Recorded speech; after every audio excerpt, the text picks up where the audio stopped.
루카복음서 16장. 야근 집사의 비유. 예수님께서 제자들에게도 말씀하셨다. 어떤 부자가 집사를 두었는데 이 집사가 자기 재산을 낭비한다는 말을 듣고 그를 불러 말하였다. 자네 소문이 들리는데 무슨 소린가? 집사 일을 청산하게. 자네는 더 이상 집사 노릇을 할 수 없네. 그러자 집사는 속으로 말하였다. 주인이 내게서 집사 자리를 빼앗으려고 하니 어떻게 하지? 땅을 파자니 힘에 부치고 빌어먹자니 창피한 노릇이다. 옳지, 이렇게 하자. 내가 집사 자리에서 밀려나면 사람들이 나를 저희 집으로 맞아들이게 해야지. 그래서 그는 주인에게 빚진 사람들을 하나씩 불러 첫사람에게 물었다. 내 주인에게 얼마를 빚졌소? 그가 기름 100항아리요 하자 집사가 그에게 당신의 빚 문서를 받으시오. 그리고 얼른 앉아 쉰이라고 적으시오 하고 말하였다. 이어서 다른 사람에게 당신은 얼마를 빚졌소? 하고 물었다. 그가 밀 100섬이요 하자 집사가 그에게 당신의 빚 문서를 받아 80이라고 적으시오 하고 말하였다. 주인은 그 불의한 집사를 칭찬하였다. 그가 영리하게 대처하였기 때문이다. 사실 이 세상의 자녀들이 저희끼리 거래하는 데에는 빛의 자녀들보다 영리하다. 재물을 올바르게 이용하여라. 내가 너희에게 말한다. 불의한 재물로 친구들을 만들어라. 그래서 재물이 없어질 때에 그들이 너희를 영원한 것처럼 맞아들이게 하여라. 아주 작은 일에 성실한 사람은 큰 일에도 성실하고 아주 작은 일에 불의한 사람은 큰 일에도 불의하다. 그러니 너희가 불의한 재물을 다루는 데에 성실하지 못하면 누가 너희에게 참된 것을 맡기겠느냐? 또 너희가 남의 것을 다루는 데 성실하지 못하면 누가 너희에게 너희의 몫을 내주겠느냐? 하느님이냐 재물이냐? 어떠한 종도 두 주인을 섬길 수 없다. 한쪽은 미워하고 다른 쪽은 사랑하며 한쪽은 떠받들고 다른 쪽은 업신여기게 된다. 너희는 하느님과 재물을 함께 섬길 수 없다. 돈을 좋아하는 바리사이들의 참모습. 돈을 좋아하는 바리사이들이 이 모든 말씀을 듣고 예수님을 비웃었다. 그러자 예수님께서 그들에게 이르셨다. 너희는 사람들 앞에서 스스로 의롭다고 하는 자들이다. 그러나 하느님께서는 너희 마음을 아신다. 사실 사람들에게 높이 평가되는 것이 하느님 앞에서는 혐오스러운 것이다. 율법과 하느님의 나라. 율법과 예언자들의 시대는 요한까지다. 그 뒤로는 하느님 나라의 복음이 전해지고 있는데 모두 이 나라에 들어가려고 힘을 쓴다. 율법에서 한 획이 빠지는 것보다 하늘과 땅이 사라지는 것이 더 쉽다. 아내를 버려서는 안 된다. 아내를 버리고 다른 여자와 혼인하는 자는 누구나 간음하는 것이다. 남편에게 버림받은 여자와 혼인하는 자도 간음하는 것이다. 부자와 라자로의 비유. 어떤 부자가 있었는데 그는 자주색 옷과 고운 아마포 옷을 입고 날마다 즐겁고 호화롭게 살았다. 그의 집 대문 앞에는 라자로라는 가난한 이가 종기투성이의 몸으로 누워 있었다.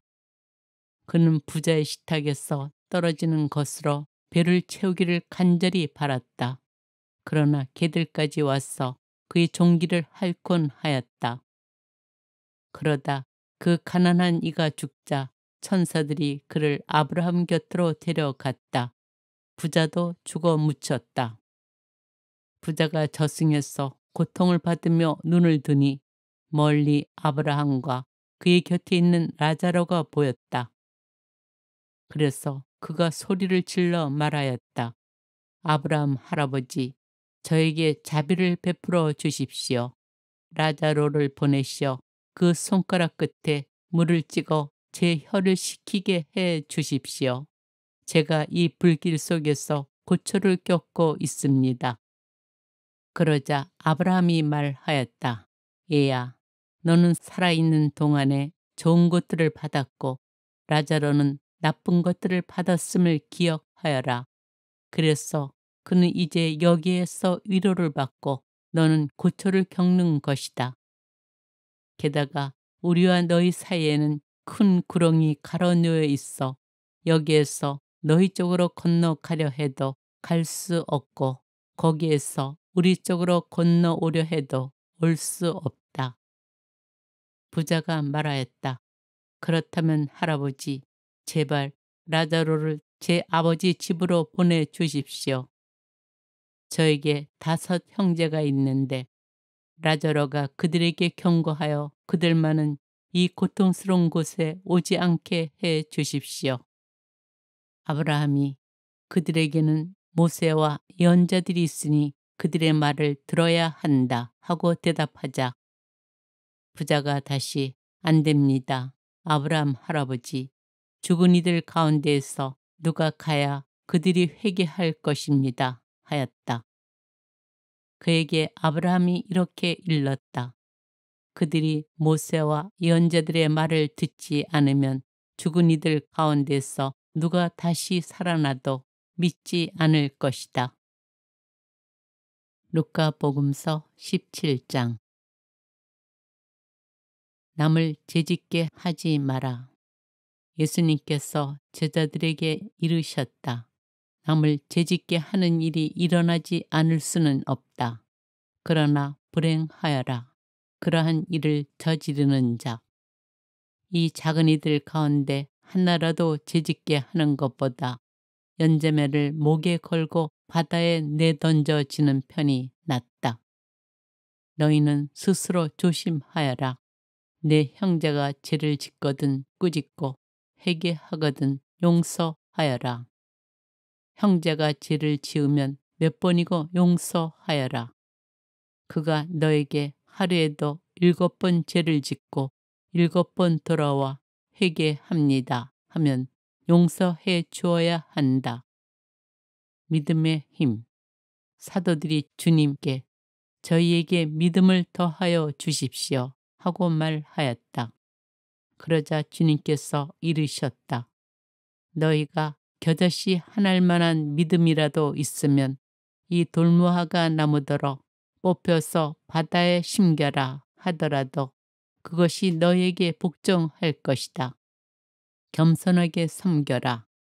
너희 가운데 누가 밭을 갈거나 양을 치는 종이 있으면 들에서 들어오는 그 종에게 어서와 식탁에 앉아라 하겠느냐. 오히려 내가 먹을 것을 준비하여라. 그리고 내가 먹고 마시는 동안 허리에 띠를 메고 시중을 들어라. 그런 다음에 먹고 마셔라 하지 않겠느냐. 종이 분부를 받은 대로 하였다고 해서 주인이 그에게 고마워하겠느냐. 이와 같이 너희도 분부를 받은 대로 다 하고 나서 저희는 쓸모없는 종입니다. 해야 할 일을 하였을 뿐입니다. 하고 말하여라. 나병 환자 10사람을 고쳐주시다. 예수님께서 예루살렘으로 가시는 길에 사마리아와 갈릴레아 사이를 지나가시게 되었다. 그분께서 어떤 마을에 들어가시는데 나병 환자 10사람이 그분께 마주 왔다. 그들은 멀찍이 서서 소리를 높여 말하였다. 예수님, 스승님, 저희에게 자비를 베풀어 주십시오. 예수님께서는 그들을 보시고 가서 사제들에게 너희 몸을 보여라 하고 이르셨다. 그들이 가는 동안에 몸이 깨끗해졌다. 그들 가운데 한 사람은 병이 나은 것을 보고 큰 소리로 하느님을 찬양하며 돌아와 예수님의 발 앞에 엎드려 감사를 드렸다. 그는 사마리아 사람이었다. 그러자 예수님께서 말씀하셨다. 10사람이 깨끗해지지 않았느냐? 그런데 9은 어디에 있느냐? 이 외국인 말고는 아무도 하느님께 영광을 드리러 돌아오지 않았단 말이냐? 이어서 그에게 이르셨다. 일어나 가거라. 내 믿음이 너를 구원하였다. 하느님 나라의 도래. 예수님께서는 바리사이들에게서 하느님의 나라가 언제 오느냐는 질문을 받으시고 그들에게 대답하셨다. 하느님의 나라는 눈에 보이는 모습으로 오지 않는다. 또 보라, 여기에 있다. 또는 저기에 있다 하고 사람들이 말하지도 않을 것이다. 보라, 하느님의 나라는 너희 가운데에 있다. 사람의 아들의 날. 예수님께서 제자들에게 이르셨다. 너희가 사람의 아들의 날을 하루라도 보려고 갈망할 때가 오겠지만 보지 못할 것이다. 사람들이 너희에게 보라, 저기에 계시다. 또는 보라, 여기에 계시다 할 것이다. 그러나 너희는 나서지도 말고 따라가지도 마라. 번개가 치면 하늘 이쪽 끝에서 하늘 저쪽 끝까지 비추는 것처럼 사람의 아들도 자기의 날에 그러할 것이다. 그러나 그는 먼저 많은 고난을 겪고 이 세대에게 배척을 받아야 한다. 사람의 아들의 날에도 노아 때와 같은 일이 일어날 것이다. 노아가 방주에 들어가는 날까지 사람들은 먹고 마시고 장가들고 시집가고 하였는데 홍수가 닥쳐 그들을 모두 멸망시켰다. 또한 롯데와 같은 일이 일어날 것이다. 사람들은 먹고 마시고 사고 팔고 심고 짓고 하였는데 롯이 소돔을 떠난 그날에 하늘에서 불과 유황이 쏟아져 그들을 모두 멸망시켰다. 사람의 아들이 나타나는 날에도 그와 똑같을 것이다. 그날 옥상에 있는 이는 세간이 집 안에 있더라도 그것을 꺼내러 내려가지 말고 마찬가지로 들에 있는 이도 뒤로 돌아서지 마라. 너희는 롯의 아내를 기억하여라. 제 목숨을 보존하려고 애쓰는 사람은 목숨을 잃고 목숨을 잃는 사람은 목숨을 살릴 것이다. 내가 너희에게 말한다. 그날 밤에 두 사람이 한 침상에 있으면 하나는 데려가고 하나는 버려둘 것이다. 두 여자가 함께 맷돌질을 하고 있으면 하나는 데려가고 하나는 버려둘 것이다. 두 사람이 들에 있으면 하나는 데려가고 하나는 버려둘 것이다. 제자들이 예수님께 주님 어디에서 말입니까? 하고 묻자 예수님께서 그들에게 이르셨다. 시체가 있는 곳에 독수리들도 모여든다. 루카 복음서 18장. 과부의 청을 들어주는 불의한 재판관의 비유. 예수님께서는 낙심하지 말고 끊임없이 기도해야 한다는 뜻으로 제자들에게 비유를 말씀하셨다.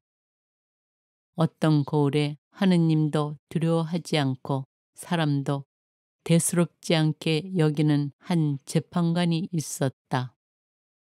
또 그 고을에는 과부가 한 사람 있었는데 그는 줄곧 그 재판관에게 가서 저와 저희 적대자 사이에 올바른 판결을 내려주십시오 하고 졸랐다. 재판관은 한동안 들어주려고 하지 않다가 마침내 속으로 말하였다. 나는 하느님도 두려워하지 않고 사람도 대수롭지 않게 여기지만 저 과부가 나를 이토록 귀찮게 하니 그에게는 올바른 판결을 내려주어야겠다. 그렇게 하지 않으면 끝까지 찾아와서 나를 괴롭힐 것이다. 주님께서 다시 이르셨다. 이 불의한 재판관이 하는 말을 새겨 들어라.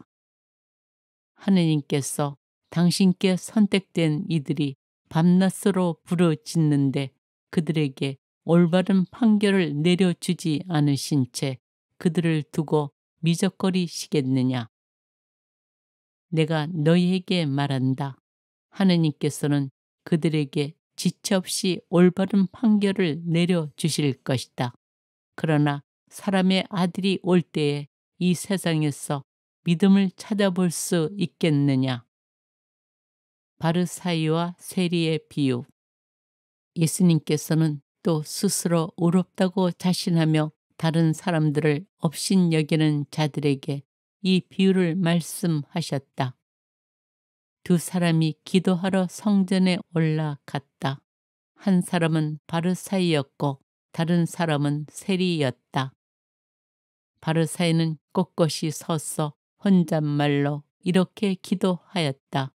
오 하느님, 제가 다른 사람들, 강도짓을 하는 자나 불의를 저지르는 자나 간음을 하는 자와 같지 않고 저 세리와도 같지 않으니 하느님께 감사드립니다.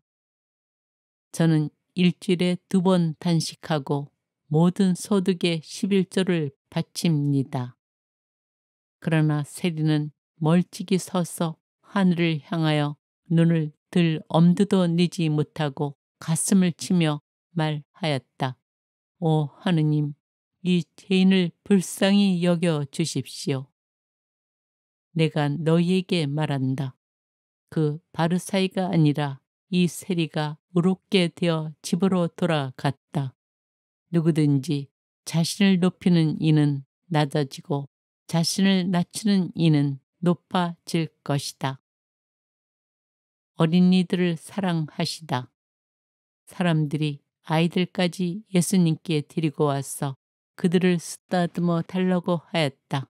그러자 제자들이 사람들을 꾸짖었다. 예수님께서는 그 아이들을 가까이 불러놓고 이르셨다. 어린이들이 나에게 오는 것을 막지 말고 그냥 놓아두어라. 사실 하느님의 나라는 이 어린이들과 같은 사람들의 것이다. 내가 진실로 너희에게 말한다. 어린이와 같이 하느님의 나라를 받아들이지 않는 자는 결코 그것에 들어가지 못한다. 하느님의 나라와 부자. 어떤 권력가가 예수님께 선하신 스승님, 제가 무엇을 해야 영원한 생명을 받을 수 있습니까? 하고 물었다. 그러자 예수님께서 그에게 이르셨다. 어찌하여 나를 선하다고 하느냐? 하느님 한 분 외에는 아무도 선하지 않다. 너는 계명들을 알고 있지 않느냐? 간음해서는 안 된다. 살인해서는 안 된다. 도둑질해서는 안 된다. 거짓 증언을 해서는 안 된다. 아버지와 어머니를 공경하여라. 그가 예수님께 그런 것들은 제가 어려서부터 다 지켜왔습니다. 하고 대답하였다. 예수님께서는 이 말을 들으시고 그에게 이르셨다. 너에게 아직 모자란 것이 하나 있다. 가진 것을 다 팔아 가난한 이들에게 나누어 주어라. 그러면 내가 하늘에서 보물을 차지하게 될 것이다. 그리고 와서 나를 따라라. 그는 이 말씀을 듣고 매우 슬퍼하였다. 그가 큰 부자였기 때문이다. 예수님께서는 그가 매우 슬퍼하는 것을 보고 말씀하셨다. 재물을 많이 가진 자들이 하느님 나라에 들어가기는 참으로 어렵다. 부자가 하느님 나라에 들어가는 것보다 낙타가 바늘 끼러 들어가는 것이 더 쉽다. 이 말씀을 들은 사람들은 그러면 누가 구원받을 수 있는가 하고 말하였다. 예수님께서 이르셨다. 사람에게는 불가능한 것이라도 하느님께는 가능하다. 따름과 보상. 그때 베드로가 말하였다. 보시다시피 저희는 가진 것을 버리고 스승님을 따랐습니다. 예수님께서 그들에게 말씀하셨다. 내가 진실로 너에게 말한다. 누구든지 하느님의 나라 때문에 집이나 아내, 형제나 부모나 자녀를 버린 사람은 현세에서 여러 겁절로 대받을 것이고 내세에서는 영원한 생명을 받을 것이다. 순환과 부활을 세 번째로 예고하시다. 예수님께서 12 제자를 데리고 가시며 그들에게 이르셨다. 보다시피 우리는 예루살렘으로 올라가고 있다. 이제 사람의 아들에 관하여 예언자들이 기록한 모든 일이 이루어질 것이다. 사람의 아들은 다른 민족 사람들에게 넘겨질 터인데 그들은 사람의 아들을 조롱하고 모욕하며 침 뱉을 것이다. 또 채찍질하고 나서 그를 죽일 것이다. 그러나 사람의 아들은 사흘 만에 다시 살아날 것이다. 제자들은 이 말씀 가운데 아무것도 깨닫지 못하였다. 이 말씀의 뜻이 그들에게 감춰져 있어서 말씀하신 것을 알아듣지 못하였던 것이다. 에리코에서 눈먼이를 고치시다. 예수님께서 에리코에 가까이 이르셨을 때의 일이다. 어떤 눈먼이가 길가에 앉아 구걸하고 있다가 군중이 지나가는 소리를 듣고 무슨 일이냐고 물었다. 사람들이 그에게 나자렛 사람 예수님께서 지나가신다 하고 알려주자 그가 예수님 다윗의 자손이시여 저에게 자비를 베풀어 주십시오 하고 부르짖었다. 앞서가던 이들이 그에게 잠자코 있으라고 꾸짖었지만 그는 더욱 큰 소리로 다윗의 자손이시여 저에게 자비를 베풀어 주십시오 하고 외쳤다. 예수님께서 걸음을 멈추시고 그를 데려오라고 분부하셨다. 그가 가까이 다가오자 예수님께서 그에게 물으셨다. 내가 너에게 무엇을 해주기를 바라느냐? 그가 주님, 제가 다시 볼 수 있게 해 주십시오 하였다. 예수님께서 그에게 다시 보아라. 내 믿음이 너를 구원하였다 하고 이르시니 그가 즉시 다시 보게 되었다. 그는 하느님을 찬양하며 예수님을 따랐다. 군중도 모두 그것을 보고 하느님께 찬미를 드렸다. 루카 복음서 19장. 예수님과 zak케오. 예수님께서 에리코에 들어가시어 거리를 지나가고 계셨다. 마침 거기에 zak케오라는 사람이 있었는데 그는 세관장이고 또 부자였다. 그는 예수님께서 어떠한 분이신지 보려고 애썼지만 군중에 가려 볼 수가 없었다. 키가 작았기 때문이다. 그래서 앞질러 달려가 돌무화과 나무로 올라갔다. 그것을 지나시는 예수님을 보려는 것이었다. 예수님께서 거기에 이르러 위를 쳐다보시며 그에게 이르셨다. zak케오야, 얼른 내려오너라. 오늘은 내가 내 집에 머물러야 하겠다. zak케오는 얼른 내려와 예수님을 기쁘게 맞아들였다. 그것을 보고 사람들은 모두 저희가 죄인의 집에 들어가 묵는군 하고 투덜거렸다. 그러나 zak케오는 일어서서 주님께 말하였다. 보십시오, 주님. 제 재산의 반을 가난한 이들에게 주겠습니다. 그리고 제가 다른 사람 것을 횡령하였다면 내 곱절로 갚겠습니다. 그러자 예수님께서 그에게 이르셨다. 오늘 이 집에 구원이 내렸다. 이 사람도 아브라함의 자손이기 때문이다. 사람의 아들은 잃은 이들을 찾아 구원하러 왔다. 미나의 비유. 사람들이 이 말씀을 듣고 있을 때에 예수님께서는 비유 하나를 덧붙여 말씀하셨다. 예수님께서 예루살렘에 가까이 이르신 데다 사람들이 하나님의 나라가 당장 나타나는 줄로 생각하고 있었기 때문이다. 그리하여 예수님께서 이르셨다.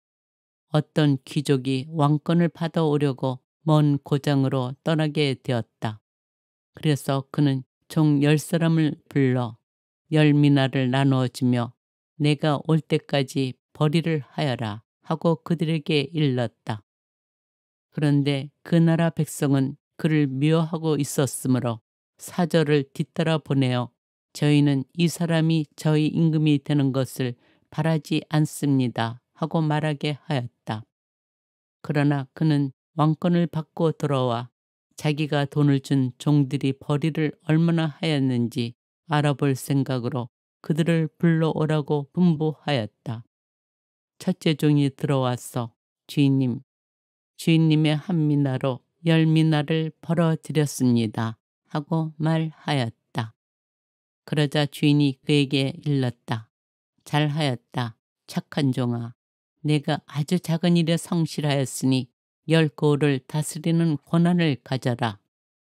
그 다음에 둘째 종이 와서 주인님의 한 미나로 5미나를 만들었습니다 하고 말하였다. 주인은 그에게도 일렀다. 너도 5고을을 다스려라. 그런데 다른 종은 와서 이렇게 말하였다. 주인님의 한 미나가 여기 있습니다. 저는 이것을 수건에 싸서 보관해 두었습니다. 주인님께서 냉혹하신 분이어서 가져다 놓지 않은 것을 가져가시고 뿌리지 않은 것을 거두어 가시기에 저는 주인님이 두려웠습니다. 그러자 주인이 그에게 말하였다. 이 악한 종아, 나는 내 입에서 나온 말로 너를 심판한다. 내가 냉혹한 사람이어서 가져다 놓지 않은 것을 가져가고 뿌리지 않은 것을 거둬가는 줄로 알고 있었다는 말이냐. 그렇다면 어찌하여 내 돈을 은행에 넣지 않았더냐. 그리하였으면 내가 돌아왔을 때 내 돈에 이자를 붙여 되찾았을 것이다. 그러고 나서 곁에 있는 이들에게 일렀다. 저자에게서 그 한 미나를 빼앗아 10미나를 가진 이에게 주어라. 그러자 그들이 주인에게 말하였다. 주인님, 저희는 10미나나 가지고 있습니다. 내가 너희에게 말한다. 누구든지 가진 자는 더 받고 가진 것이 없는 자는 가진 것마저 빼앗길 것이다. 그리고 내가 저희들의 임금이 되는 것을 바라지 않은 그 원수들을 이리 끌어다가 내 앞에서 처형하여라. 예루살렘에 입성하시다. 예수님께서는 이 말씀을 하시고 앞장서서 예루살렘으로 오르는 길을 걸어가셨다. 올리브 산이라고 불리는 곳 근처 베파게와 베타니아에 가까이 이르셨을 때 예수님께서 제자들을 보내며 말씀하셨다. 맞은쪽 동네로 가거라.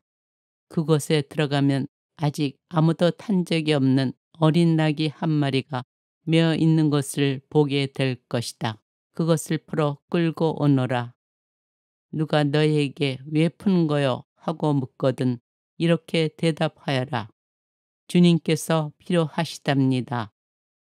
분부를 받은 이들이 가서 보니 예수님께서 말씀하신 그대로였다. 그래서 그들이 어린 나귀를 푸는데 그 주인이 왜 그 어린 나귀를 푸는 거요? 하고 물었다. 그들은 주님께서 필요하시답니다. 하고 대답하였다. 그리고 그 어린 나귀를 예수님께 끌고 와 그 위에 자기들의 겉옷을 걸치고 예수님을 거기에 올라타시게 하였다. 예수님께서 나아가실 때 그들은 자기들의 겉옷을 길에 깔았다. 예수님께서 어느덧 올리브산 내리막길에 가까이 이르시자 제자들의 무리가 다 자기들이 본 모든 기적 때문에 기뻐하며 큰 소리로 하느님을 찬미하기 시작하였다. 그들은 이렇게 말하였다. 주님의 이름으로 오시는 분, 임금님은 복되시어라. 하늘의 평화, 지극히 높은 곳의 영광. 군중 속에 있던 바리사의 몇 사람이 예수님께 스승님, 제자들을 꾸짖으십시오 하고 말하였다. 그러자 예수님께서 대답하셨다. 내가 너희에게 말한다. 이들이 잠자코 있으면 돌들이 소리 지를 것이다. 예루살렘의 멸망을 애고하며 우시다.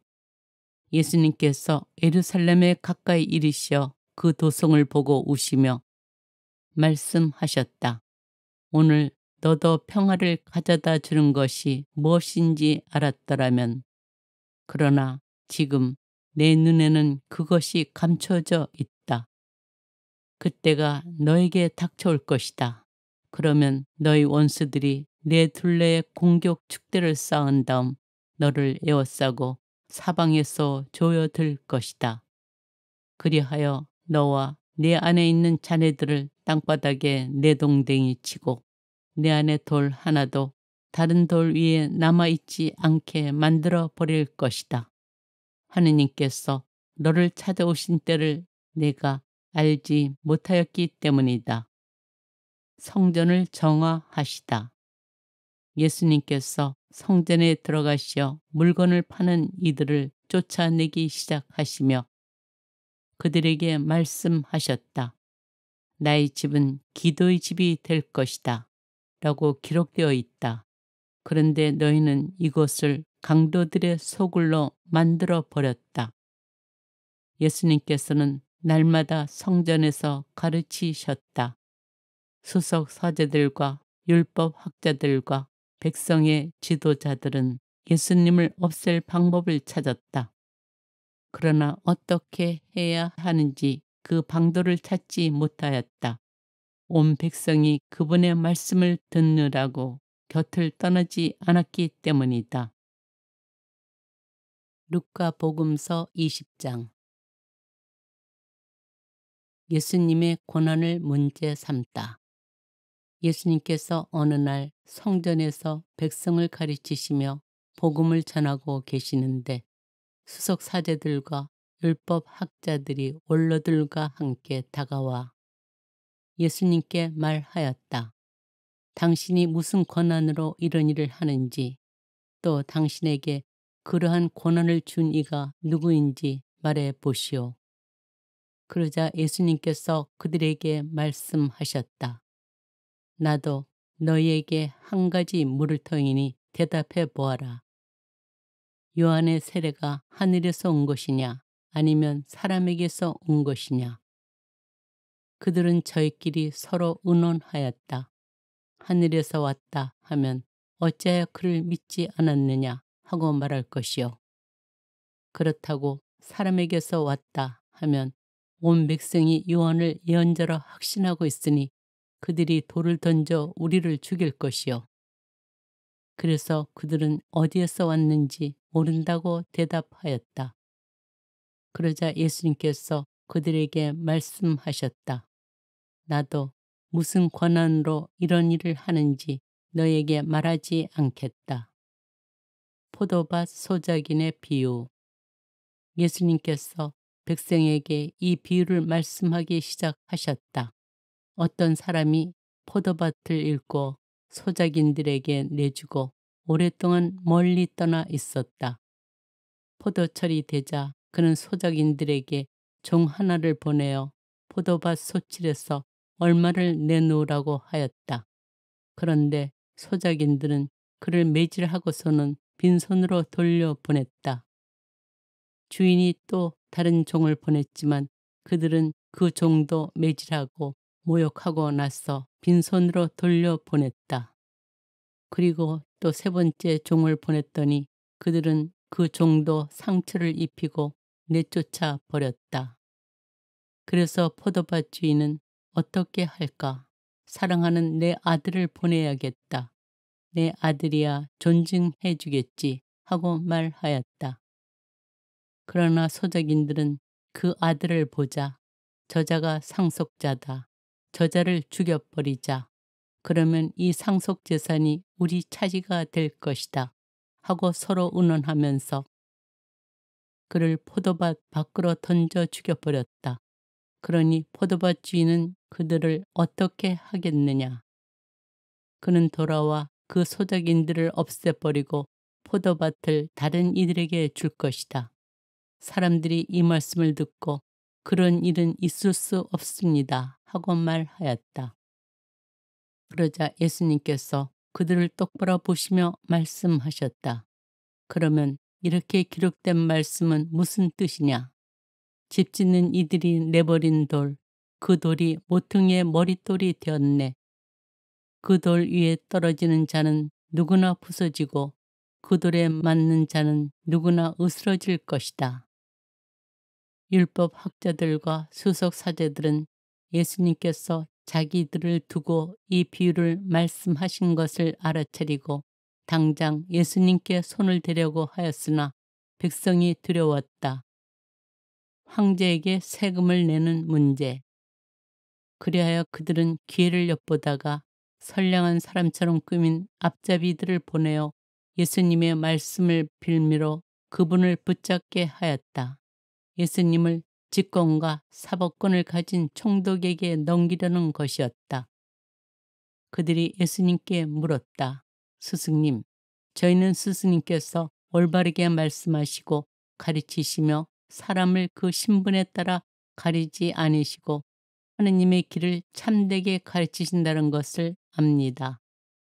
그런데 저희가 황제에게 조세를 내는 것이 합당합니까? 합당하지 않습니까? 예수님께서는 그들의 교활한 속셈을 꿰뚫어 보시고 그들에게 말씀하셨다. 데나리온 한 입을 나에게 보여라. 누구의 초상과 글자가 새겨져 있느냐? 그들이 황제의 것입니다. 하고 대답하였다. 이에 예수님께서 그들에게 이르셨다. 그러면 황제의 것은 황제에게 돌려주고 하느님의 것은 하느님께 돌려드려라. 그들은 예수님께서 하신 말씀을 빌미로 백성 앞에서 그분을 붙잡지 못하였을 뿐만 아니라 그분의 답변에 경탄하며 입을 다물었다. 부활 논쟁. 부활이 없다고 주장하는 사두가의 몇 사람이 예수님께 다가와 물었다. 스승님, 모세는 어떤 사람의 형제가 자식 없이 아내를 남기고 죽으면 그 사람이 죽은 이의 아내를 맞아들여 형제의 후사를 일으켜 주어야 한다. 고 저희를 위하여 기록해 놓았습니다. 그런데 7 형제가 있었습니다. 마지가 아내를 맞아들였는데 자식 없이 죽었습니다. 그래서 둘째가, 그 다음에는 셋째가 그 여자를 맞아들였습니다. 그렇게 7이 모두 자식을 남기지 못하고 죽었습니다. 마침내 그 부인도 죽었습니다. 그러면 부활 때에 그 여자는 그들 가운데 누구의 아내가 되겠습니까? 7이 다 그 여자를 아내로 맞아들였으니 말입니다. 예수님께서 그들에게 이르셨다. 이 세상 사람들은 장가도 들고 시집도 간다. 그러나 저 세상에 참여하고 또 죽은 이들의 부활에 참여할 자격이 있다고 판단받는 이들은 더 이상 장가드는 일도 시집가는 일도 없을 것이다. 천사들과 같아져서 더 이상 죽는 일도 없다. 그들은 또한 부활에 동참하여 하느님의 자녀가 된다. 그리고 죽은 이들이 되살아난다는 사실은 모세도 떨기나무 대목에서 주님은 아브라함의 하느님, 이삭의 하느님, 야곱의 하느님이라는 말로 이미 밝혀주었다. 그분은 죽은 이들의 하느님이 아니라 산 이들의 하느님이시다. 사실 하느님께는 모든 사람이 살아있는 것이다. 그러자 율법 학자 몇 사람이 스승님 잘 말씀하셨습니다 하였다. 사람들은 감히 그분께 더 이상 묻지 못하였다. 다윗의 자손이시며 주님이신 예수 그리스도. 예수님께서 또 그들에게 말씀하셨다. 어찌하여 사람들이 메시아가 다윗의 자손이라고 말하느냐. 다윗 자신이 시편에서 말한다. 주님께서 내 주님께 말씀하셨다. 내 오른쪽에 앉아라. 내가 너희 원수들을 내 발판으로 삼을 때까지.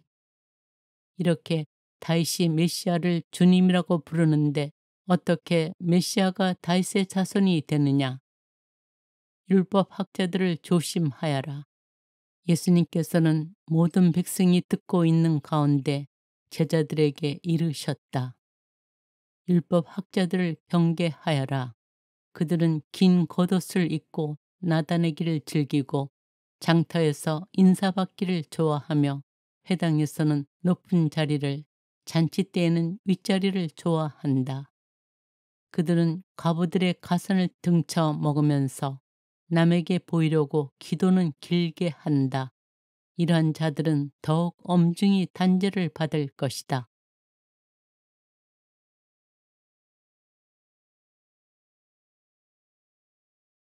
루카 복음서 16장. 야근 집사의 비유. 예수님께서 제자들에게도 말씀하셨다. 어떤 부자가 집사를 두었는데 이 집사가 자기 재산을 낭비한다는 말을 듣고 그를 불러 말하였다. 자네 소문이 들리는데 무슨 소린가? 집사일을 청산하게. 자네는 더 이상 집사 노릇을 할 수 없네. 그러자 집사는 속으로 말하였다. 주인이 내게서 집사 자리를 빼앗으려고 하니 어떻게 하지? 땅을 파자니 힘에 부치고 빌어먹자니 창피한 노릇이다. 옳지, 이렇게 하자. 내가 집사 자리에서 밀려나면 사람들이 나를 저희 집으로 맞아들이게 해야지. 그래서 그는 주인에게 빚진 사람들을 하나씩 불러 첫사람에게 물었다. 내 주인에게 얼마를 빚졌소? 그가 기름 100항아리요 하자 집사가 그에게 당신의 빚 문서를 받으시오. 그리고 얼른 앉아 쉰이라고 적으시오 하고 말하였다. 이어서 다른 사람에게 당신은 얼마를 빚졌소 하고 물었다. 그가 밀 100섬이요 하자 집사가 그에게 당신의 빚 문서를 받아 80이라고 적으시오 하고 말하였다. 주인은 그 불의한 집사를 칭찬하였다. 그가 영리하게 대처하였기 때문이다. 사실 이 세상의 자녀들이 저희끼리 거래하는 데에는 빛의 자녀들보다 영리하다. 재물을 올바르게 이용하여라. 내가 너희에게 말한다. 불의한 재물로 친구들을 만들어라. 그래서 재물이 없어질 때에 그들이 너희를 영원한 것처럼 맞아들이게 하여라. 아주 작은 일에 성실한 사람은 큰 일에도 성실하고 아주 작은 일에 불의한 사람은 큰 일에도 불의하다. 그러니 너희가 불의한 재물을 다루는 데에 성실하지 못하면 누가 너희에게 참된 것을 맡기겠느냐. 또 너희가 남의 것을 다루는 데 성실하지 못하면 누가 너희에게 너희의 몫을 내주겠느냐. 하느님이냐 재물이냐. 어떤 종도 두 주인을 섬길 수 없다. 한쪽은 미워하고 다른 쪽은 사랑하며 한쪽은 떠받들고 다른 쪽은 업신여기게 된다. 너희는 하느님과 재물을 함께 섬길 수 없다. 돈을 좋아하는 바리사이들의 참모습. 돈을 좋아하는 바리사이들이 이 모든 말씀을 듣고 예수님을 비웃었다. 그러자 예수님께서 그들에게 이르셨다. 너희는 사람들 앞에서 스스로 의롭다고 하는 자들이다. 그러나 하느님께서는 너희 마음을 아신다. 사실 사람들에게 높이 평가되는 것이 하느님 앞에서는 혐오스러운 것이다. 율법과 하느님의 나라. 율법과 예언자들의 시대는 요한까지다. 그 뒤로는 하느님 나라의 복음이 전해지고 있는데 모두 이 나라에 들어가려고 힘을 쓴다. 율법에서 한 획에 빠지는 것보다 하늘과 땅이 사라지는 것이 더 쉽다. 아내를 버려서는 안 된다. 아내를 버리고 다른 여자와 혼인하는 자는 누구나 간음하는 것이다. 남편에게 버림받은 여자와 혼인하는 자도 간음하는 것이다. 부자와 라자로의 비유. 어떤 부자가 있었는데 그는 자주색 옷과 고운 아마포 옷을 입고 날마다 즐겁고 호화롭게 살았다. 그의 집 대문 앞에는 라자로라는 가난한 이가 종기투성이의 몸으로 누워 있었다. 그는 부자의 식탁에서 떨어지는 것으로 배를 채우기를 간절히 바랐다. 그러나 개들까지 와서 그의 종기를 핥곤 하였다. 그러다 그 가난한 이가 죽자 천사들이 그를 아브라함 곁으로 데려갔다. 부자도 죽어 묻혔다. 부자가 저승에서 고통을 받으며 눈을 드니 멀리 아브라함과 그의 곁에 있는 라자로가 보였다. 그래서 그가 소리를 질러 말하였다. 아브라함 할아버지, 저에게 자비를 베풀어 주십시오. 라자로를 보내시어 그 손가락 끝에 물을 찍어 제 혀를 식히게 해 주십시오. 제가 이 불길 속에서 고초를 겪고 있습니다. 그러자 아브라함이 말하였다. 얘야, 너는 살아있는 동안에 좋은 것들을 받았고 라자로는 나쁜 것들을 받았음을 기억하여라. 그래서 그는 이제 여기에서 위로를 받고 너는 고초를 겪는 것이다.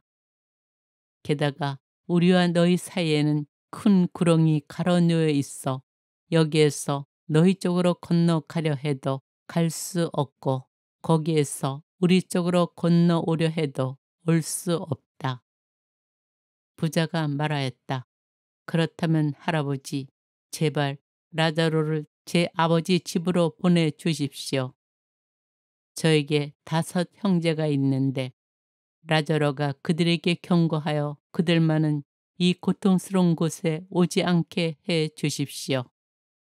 아브라함이 그들에게는 모세와 예언자들이 있으니 그들의 말을 들어야 한다 하고 대답하자 부자가 다시 안 됩니다. 아브라함 할아버지, 죽은 이들 가운데에서 누가 가야 그들이 회개할 것입니다 하였다. 그에게 아브라함이 이렇게 일렀다. 그들이 모세와 예언자들의 말을 듣지 않으면 죽은 이들 가운데서 누가 다시 살아나도 믿지 않을 것이다. 루카복음서 17장. 남을 죄짓게 하지 마라. 예수님께서 제자들에게 이르셨다. 남을 죄짓게 하는 일이 일어나지 않을 수는 없다. 그러나 불행하여라. 그러한 일을 저지르는 자. 이 작은 이들 가운데 하나라도 죄짓게 하는 것보다 연재매를 목에 걸고 바다에 내던져지는 편이 낫다. 너희는 스스로 조심하여라. 내 형제가 죄를 짓거든 꾸짖고 회개하거든 용서하여라.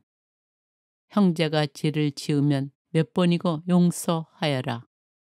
그가 너에게 하루에도 7번 죄를 짓고 7번 돌아와 회개합니다 하면 용서해 주어야 한다. 믿음의 힘. 사도들이 주님께 저희에게 믿음을 더하여 주십시오 하고 말하였다. 그러자 주님께서 이르셨다.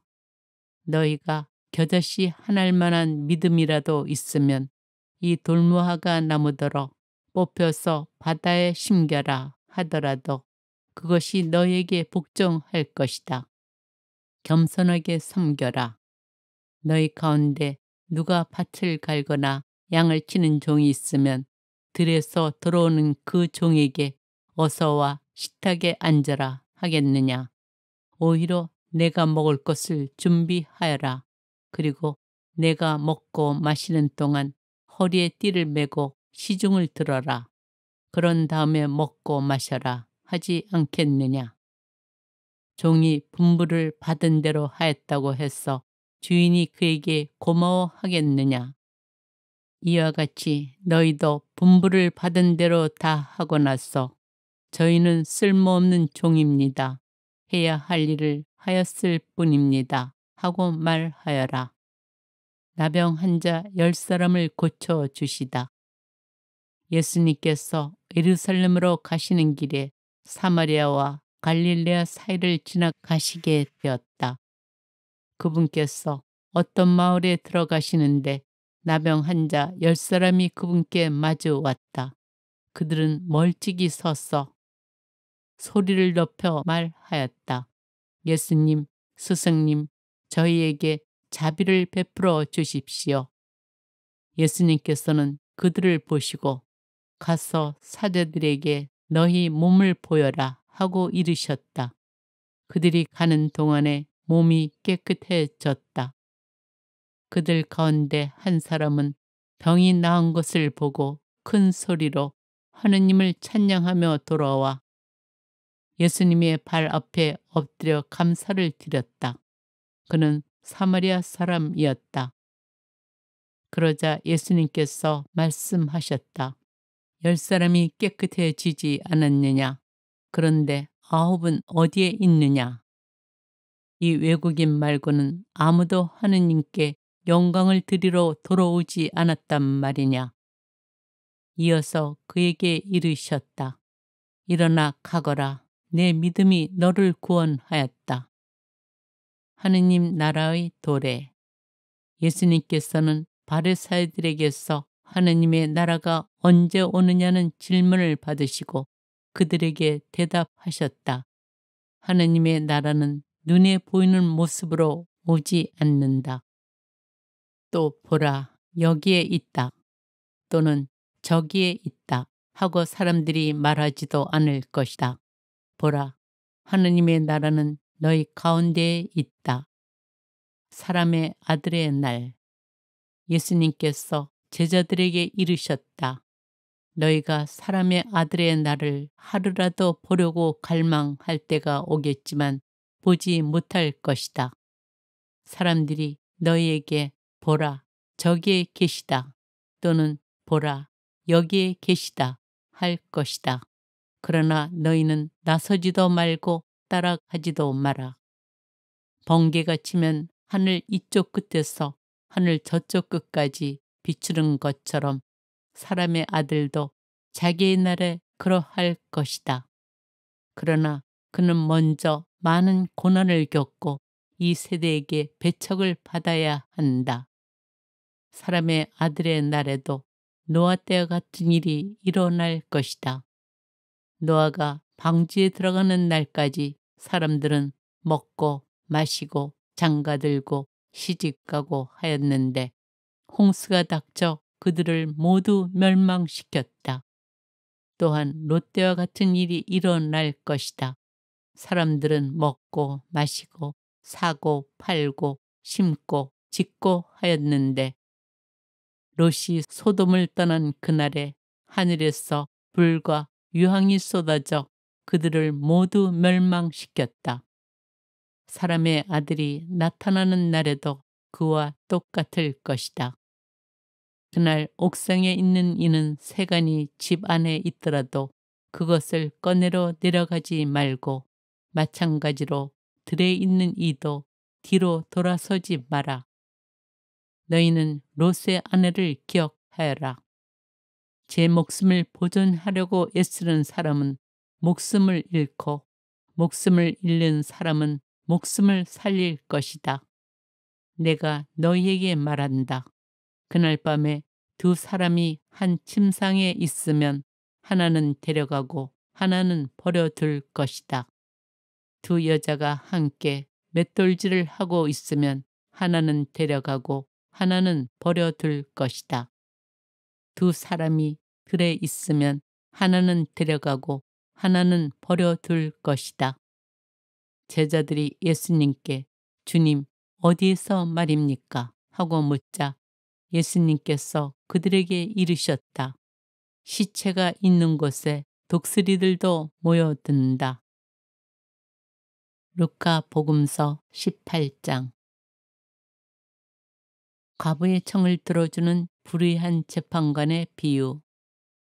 예수님께서는 낙심하지 말고 끊임없이 기도해야 한다는 뜻으로 제자들에게 비유를 말씀하셨다. 어떤 거울에 하느님도 두려워하지 않고 사람도 대수롭지 않게 여기는 한 재판관이 있었다. 또 그 거울에는 과부가 한 사람 있었는데 그는 줄곧 그 재판관에게 가서 저와 저희 적대자 사이에 올바른 판결을 내려주십시오 하고 졸랐다. 재판관은 한동안 들어주려고 하지 않다가 마침내 속으로 말하였다. 나는 하느님도 두려워하지 않고 사람도 대수롭지 않게 여기지만 저 과부가 나를 이토록 귀찮게 하니 그에게는 올바른 판결을 내려주어야겠다. 그렇게 하지 않으면 끝까지 찾아와서 나를 괴롭힐 것이다. 주님께서 다시 이르셨다. 이 불의한 재판관이 하는 말을 새겨 들어라. 하느님께서 당신께 선택된 이들이 밤낮으로 부르짖는데 그들에게 올바른 판결을 내려주지 않으신 채 그들을 두고 미적거리시겠느냐. 내가 너희에게 말한다. 하느님께서는 그들에게 지체 없이 올바른 판결을 내려주실 것이다. 그러나 사람의 아들이 올 때에 이 세상에서 믿음을 찾아볼 수 있겠느냐. 바르사이와 세리의 비유. 예수님께서는 또 스스로 의롭다고 자신하며 다른 사람들을 업신여기는 자들에게 이 비유를 말씀하셨다. 두 사람이 기도하러 성전에 올라갔다. 한 사람은 바르사이였고 다른 사람은 세리였다. 바르사이는 꼿꼿이 서서 혼잣말로 이렇게 기도하였다. 오 하느님, 제가 다른 사람들, 강도짓을 하는 자나 불의를 저지르는 자나 간음을 하는 자와 같지 않고 저 세리와도 같지 않으니 하느님께 감사드립니다. 저는 일주일에 2번 단식하고 모든 소득의 11조를 바칩니다. 그러나 세리는 멀찍이 서서 하늘을 향하여 눈을 들 엄두도 내지 못하고 가슴을 치며 말하였다. 오 하느님, 이 죄인을 불쌍히 여겨 주십시오. 내가 너희에게 말한다. 그 바르사이가 아니라 이 세리가 의롭게 되어 집으로 돌아갔다. 누구든지 자신을 높이는 이는 낮아지고 자신을 낮추는 이는 높아질 것이다. 어린이들을 사랑하시다. 사람들이 아이들까지 예수님께 데리고 와서 그들을 쓰다듬어 달라고 하였다. 그러자 제자들이 사람들을 꾸짖었다. 예수님께서는 그 아이들을 가까이 불러놓고 이르셨다. 어린이들이 나에게 오는 것을 막지 말고 그냥 놓아두어라. 사실 하느님의 나라는 이 어린이들과 같은 사람들의 것이다. 내가 진실로 너희에게 말한다. 어린이와 같이 하느님의 나라를 받아들이지 않는 자는 결코 그곳에 들어가지 못한다. 하느님의 나라와 부자. 어떤 권력가가 예수님께 선하신 스승님, 제가 무엇을 해야 영원한 생명을 받을 수 있습니까? 하고 물었다. 그러자 예수님께서 그에게 이르셨다. 어찌하여 나를 선하다고 하느냐? 하느님 한 분 외에는 아무도 선하지 않다. 너는 계명들을 알고 있지 않느냐? 간음해서는 안 된다. 살인해서는 안 된다. 도둑질해서는 안 된다. 거짓 증언을 해서는 안 된다. 아버지와 어머니를 공경하여라. 그가 예수님께 그런 것들은 제가 어려서부터 다 지켜왔습니다. 하고 대답하였다. 예수님께서는 이 말을 들으시고 그에게 이르셨다. 너에게 아직 모자란 것이 하나 있다. 가진 것을 다 팔아 가난한 이들에게 나누어 주어라. 그러면 내가 하늘에서 보물을 차지하게 될 것이다. 그리고 와서 나를 따라라. 그는 이 말씀을 듣고 매우 슬퍼하였다. 그가 큰 부자였기 때문이다. 예수님께서는 그가 매우 슬퍼하는 것을 보고 말씀하셨다. 재물을 많이 가진 자들이 하느님 나라에 들어가기는 참으로 어렵다. 부자가 하느님 나라에 들어가는 것보다 낙타가 바늘 끼러 들어가는 것이 더 쉽다. 이 말씀을 들은 사람들은 그러면 누가 구원받을 수 있는가 하고 말하였다.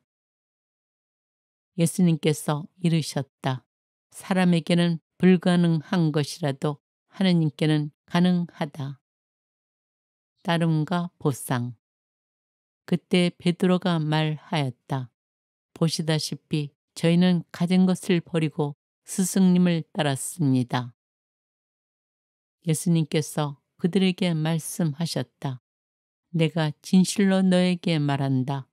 누구든지 하느님의 나라 때문에 집이나 아내, 형제나 부모나 자녀를 버린 사람은 현세에서 여러 겁절로 대받을 것이고 내세에서는 영원한 생명을 받을 것이다. 순환과 부활을 세 번째로 예고하시다.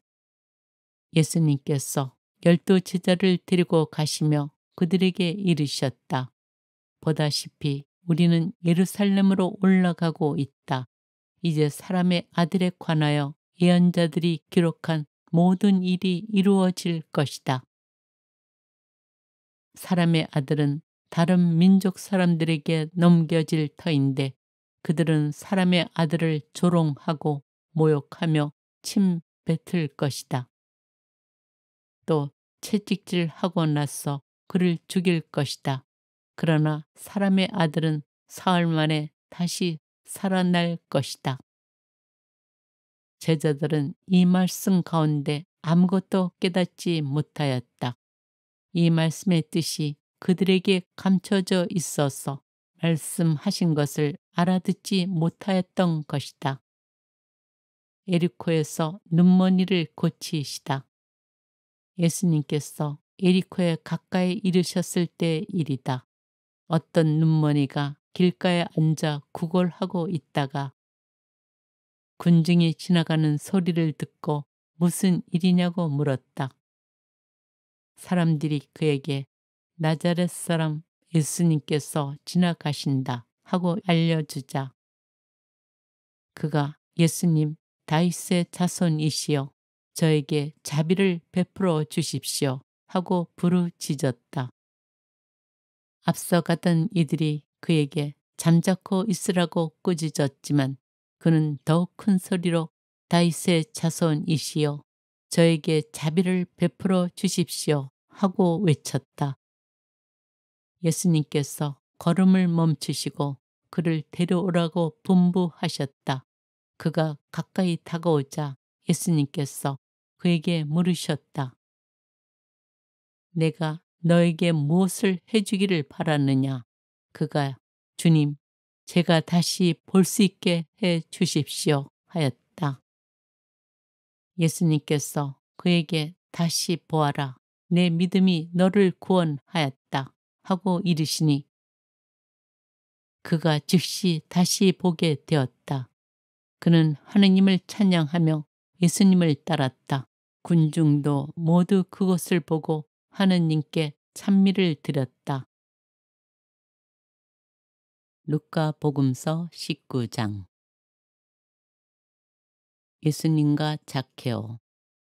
예수님께서 예리코에 들어가시어 거리를 지나가고 계셨다. 마침 거기에 zak케오라는 사람이 있었는데 그는 세관장이고 또 부자였다. 그는 예수님께서 어떠한 분이신지 보려고 애썼지만 군중에 가려 볼 수가 없었다. 키가 작았기 때문이다. 그래서 앞질러 달려가 돌무화과 나무로 올라갔다. 그것을 지나시는 예수님을 보려는 것이었다. 예수님께서 거기에 이르러 위를 쳐다보시며 그에게 이르셨다. zak케오야, 얼른 내려오너라. 오늘은 내가 내 집에 머물러야 하겠다. zak케오는 얼른 내려와 예수님을 기쁘게 맞아들였다. 그것을 보고 사람들은 모두 저희가 죄인의 집에 들어가 묵는군 하고 투덜거렸다. 그러나 zak케오는 일어서서 주님께 말하였다. 보십시오, 주님. 제 재산의 반을 가난한 이들에게 주겠습니다.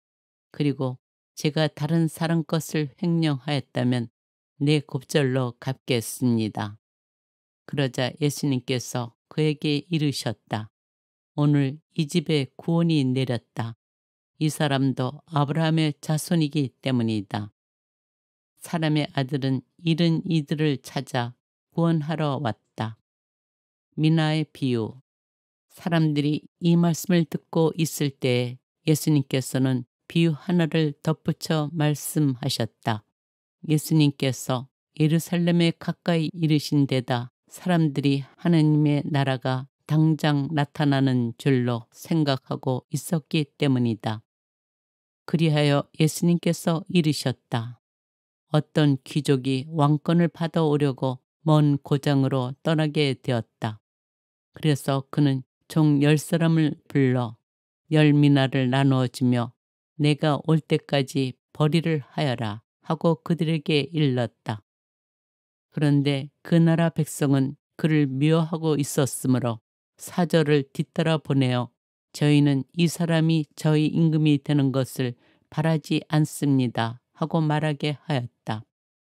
그러나 그는 왕권을 받고 돌아와 자기가 돈을 준 종들이 벌이를 얼마나 하였는지 알아볼 생각으로 그들을 불러오라고 분부하였다. 첫째 종이 들어와서 주인님, 주인님의 한 미나로 10미나를 벌어드렸습니다 하고 말하였다. 그러자 주인이 그에게 일렀다. 잘하였다. 착한 종아. 내가 아주 작은 일에 성실하였으니 10고을을 다스리는 권한을 가져라. 그 다음에 둘째 종이 와서 주인님, 주인님의 한 미나로 5미나를 만들었습니다 하고 말하였다. 주인은 그에게도 일렀다. 너도 5고을을 다스려라. 그런데 다른 종은 와서 이렇게 말하였다. 주인님, 주인님의 한 미나가 여기 있습니다. 저는 이것을 수건에 싸서 보관해 두었습니다. 주인님께서 냉혹하신 분이어서 가져다 놓지 않은 것을 가져가시고 뿌리지 않은 것을 거두어 가시기에 저는 주인님이 두려웠습니다. 그러자 주인이 그에게 말하였다. 이 악한 종아, 나는 내 입에서 나온 말로 너를 심판한다. 내가 냉혹한 사람이어서 가져다 놓지 않은 것을 가져가고 뿌리지 않은 것을 거둬가는 줄로 알고 있었다는 말이냐. 그렇다면 어찌하여 내 돈을 은행에 넣지 않았더냐. 그리하였으면 내가 돌아왔을 때 내 돈에 이자를 붙여 되찾았을 것이다. 그러고 나서 곁에 있는 이들에게 일렀다. 저자에게서 그 한 미나를 빼앗아 10미나를 가진 이에게 주어라. 그러자 그들이 주인에게 말하였다.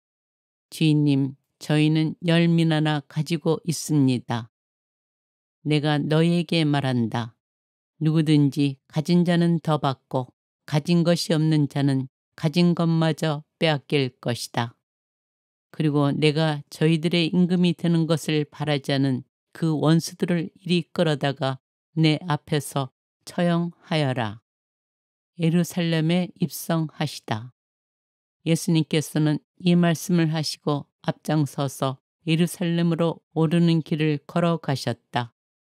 올리브산이라고 불리는 곳 근처 베파게와 베타니아에 가까이 이르셨을 때 예수님께서 제자들을 보내며 말씀하셨다. 맞은쪽 동네로 가거라. 그곳에 들어가면 아직 아무도 탄 적이 없는 어린 낙이 한 마리가 메어 있는 것을 보게 될 것이다. 그것을 풀어 끌고 오너라. 누가 너희에게 왜 푸는 거요? 하고 묻거든 이렇게 대답하여라. 주님께서 필요하시답니다. 분부를 받은 이들이 가서 보니 예수님께서 말씀하신 그대로였다. 그래서 그들이 어린 나귀를 푸는데 그 주인이 왜 그 어린 나귀를 푸는 거요? 하고 물었다.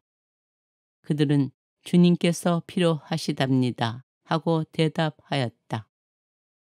그리고 그 어린 나귀를 예수님께 끌고 와 그 위에 자기들의 겉옷을 걸치고 예수님을 거기에 올라타시게 하였다.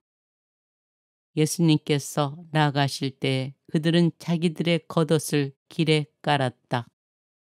예수님께서 어느덧 올리브산 내리막길에 가까이 이르시자 제자들의 무리가 다 자기들이 본 모든 기적 때문에 기뻐하며 큰 소리로 하느님을 찬미하기 시작하였다.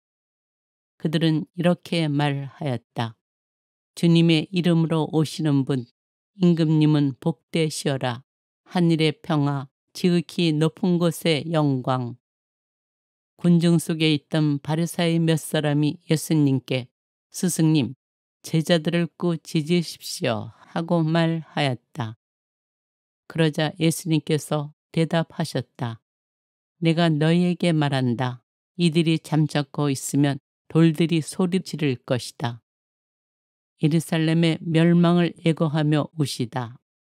예수님께서 예루살렘에 가까이 이르시어 그 도성을 보고 우시며 말씀하셨다. 오늘 너도 평화를 가져다 주는 것이 무엇인지 알았더라면 그러나 지금 내 눈에는 그것이 감춰져 있다. 그때가 너에게 닥쳐올 것이다.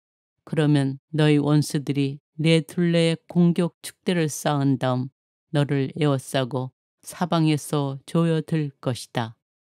그리하여 너와 내 안에 있는 자네들을 땅바닥에 내동댕이 치고 내 안에 돌 하나도 다른 돌 위에 남아있지 않게 만들어 버릴 것이다.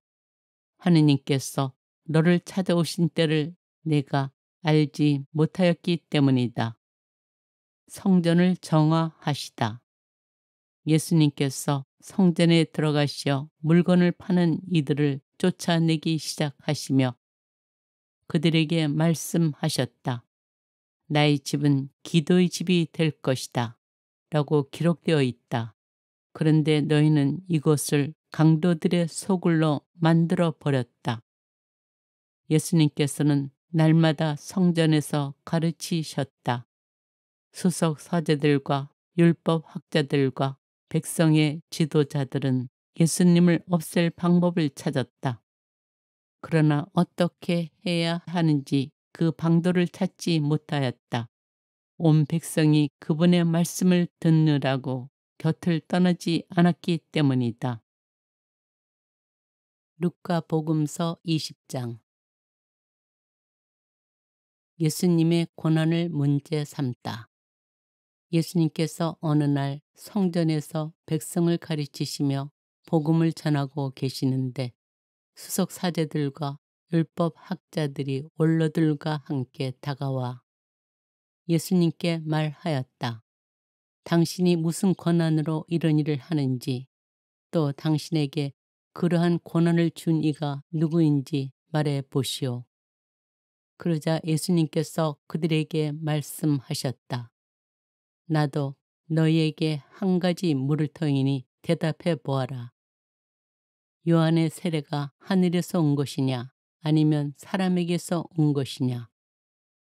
그들은 저희끼리 서로 의논하였다. 하늘에서 왔다 하면 어찌하여 그를 믿지 않았느냐 하고 말할 것이요. 그렇다고 사람에게서 왔다 하면 온 백성이 요한을 예언자로 확신하고 있으니 그들이 돌을 던져 우리를 죽일 것이요. 그래서 그들은 어디에서 왔는지 모른다고 대답하였다. 그러자 예수님께서 그들에게 말씀하셨다. 나도 무슨 권한으로 이런 일을 하는지 너에게 말하지 않겠다. 포도밭 소작인의 비유. 예수님께서 백성에게 이 비유를 말씀하기 시작하셨다. 어떤 사람이 포도밭을 잃고 소작인들에게 내주고 오랫동안 멀리 떠나 있었다.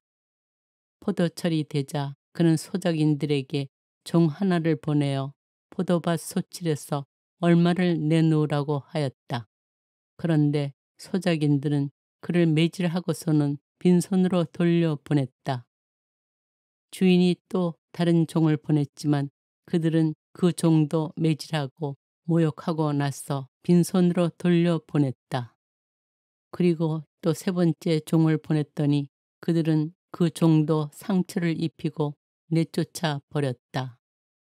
그래서 포도밭 주인은 어떻게 할까? 사랑하는 내 아들을 보내야겠다. 내 아들이야 존중해 주겠지 하고 말하였다. 그러나 소작인들은 그 아들을 보자 저자가 상속자다. 저자를 죽여버리자. 그러면 이 상속 재산이 우리 차지가 될 것이다. 하고 서로 의논하면서 그를 포도밭 밖으로 던져 죽여버렸다. 그러니 포도밭 주인은 그들을 어떻게 하겠느냐.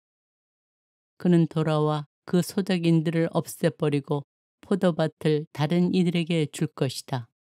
사람들이 이 말씀을 듣고 그런 일은 있을 수 없습니다 하고 말하였다. 그러자 예수님께서 그들을 똑바로 보시며 말씀하셨다. 그러면 이렇게 기록된 말씀은 무슨 뜻이냐? 집 짓는 이들이 내버린 돌, 그 돌이 모퉁이의 머릿돌이 되었네. 그 돌 위에 떨어지는 자는 누구나 부서지고 그 돌에 맞는 자는 누구나 으스러질 것이다. 율법 학자들과 수석 사제들은 예수님께서 자기들을 두고 이 비유를 말씀하신 것을 알아차리고 당장 예수님께 손을 대려고 하였으나 백성이 두려웠다. 황제에게 세금을 내는 문제. 그리하여 그들은 기회를 엿보다가 선량한 사람처럼 꾸민 앞잡이들을 보내어 예수님의 말씀을 빌미로 그분을 붙잡게 하였다. 예수님을 직권과 사법권을 가진 총독에게 넘기려는 것이었다. 그들이 예수님께 물었다. 스승님, 저희는 스승님께서 올바르게 말씀하시고 가르치시며 사람을 그 신분에 따라 가리지 않으시고 하느님의 길을 참되게 가르치신다는 것을 압니다. 그런데 저희가 황제에게 조세를 내는 것이 합당합니까? 합당하지 않습니까? 예수님께서는 그들의 교활한 속셈을 꿰뚫어 보시고 그들에게 말씀하셨다. 데나리온 한 입을 나에게 보여라. 누구의 초상과 글자가 새겨져 있느냐? 그들이 황제의 것입니다. 하고 대답하였다. 이에 예수님께서 그들에게 이르셨다. 그러면 황제의 것은 황제에게 돌려주고 하느님의 것은 하느님께 돌려드려라. 그들은 예수님께서 하신 말씀을 빌미로 백성 앞에서 그분을 붙잡지 못하였을 뿐만 아니라 그분의 답변에 경탄하며 입을 다물었다. 부활 논쟁. 부활이 없다고 주장하는 사두가의 몇 사람이 예수님께 다가와 물었다. 스승님, 모세는 어떤 사람의 형제가 자식 없이 아내를 남기고 죽으면 그 사람이 죽은 이의 아내를 맞아들여 형제의 후사를 일으켜 주어야 한다. 고 저희를 위하여 기록해 놓았습니다.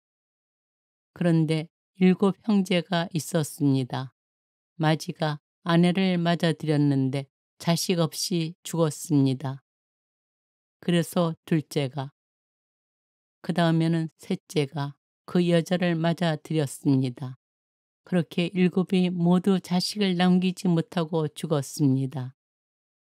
마침내 그 부인도 죽었습니다.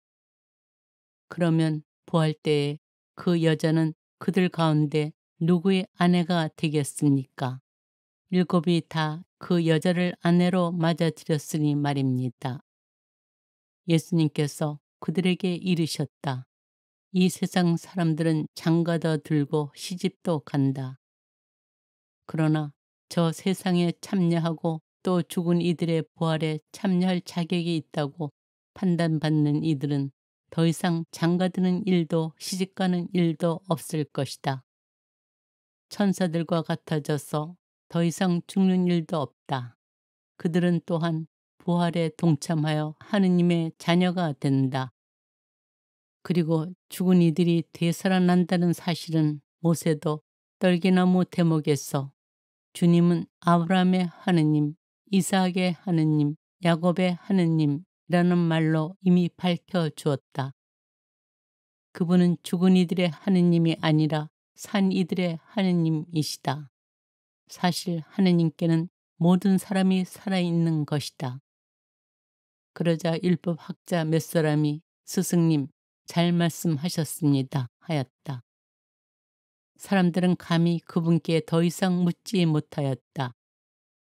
다윗의 자손이시며 주님이신 예수 그리스도.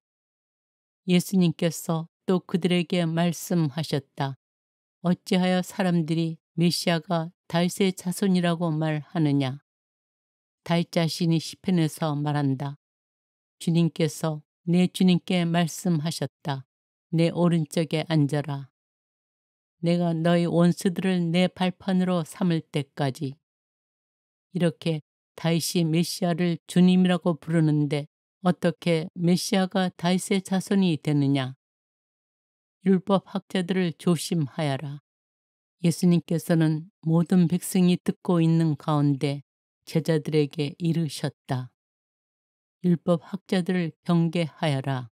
그들은 긴 겉옷을 입고 나다내기를 즐기고 장터에서 인사받기를 좋아하며 회당에서는 높은 자리를, 잔치 때에는 윗자리를 좋아한다. 그들은 과부들의 가산을 등쳐 먹으면서 남에게 보이려고 기도는 길게 한다. 이러한 자들은 더욱 엄중히 단죄를 받을 것이다.